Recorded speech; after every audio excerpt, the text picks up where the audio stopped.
संतोष देशमुख खून प्रकरणातील फरार आरोपी कृष्णा आंधळेची संपत्ती जप्त करण्याचे कोर्टाचे आदेश. सीआयडीनं केला होता अर्ज. न्याय योजनेतनं अन्य योजनेतनं लाभ आणि 2.5 लाखांपेक्षा जास्त उत्पन्न असणाऱ्यांना लाडकी बहीण योजनेतनं वगळणार, तर दरवर्षी लाभार्थ्यांना केवायसी ही करावी लागणार. योजनेतील गैरप्रकार रोखण्यासाठी निर्णय. वरिष्ठ सूत्रांची माहिती.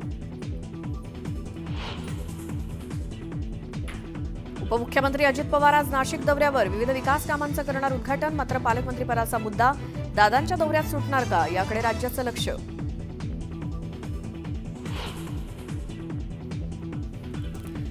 कोल्हापुरात जीबीएसमुळे आणखी एकाचा मृत्यू. जीबीएसमुळे जिल्ह्यात दुसऱ्या मृत्यूमुळे पालिका प्रशासन अलर्ट मोडवर. पुन्हा एक मोठा उठाव होऊन ऑपरेशन टायगर यशस्वी होणार. ठाकरे गटात राहिलेले लवकरच उठाव करून शिंदेंच्या शिवसेनेत दाखल होणार.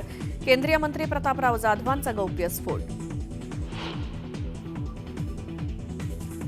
सोलापूर हैदराबाद हायवेवर बल्कर ट्रकचा टायर फुटल्यामुळे भीषण अपघात. 3 जण ठार तर 4 जण जखमी.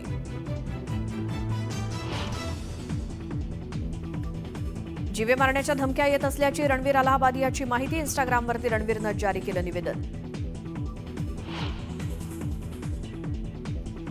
मावळ तालुक्यात छकडी बैलगाडा शर्यतीचा थरार. खासदार श्रीरंग बारणेंच्या वाढदिवसानिमित्तानं खास शर्यतीचं आयोजन. बैलगाडा शर्यत पाहण्यासाठी मोठी गर्दी.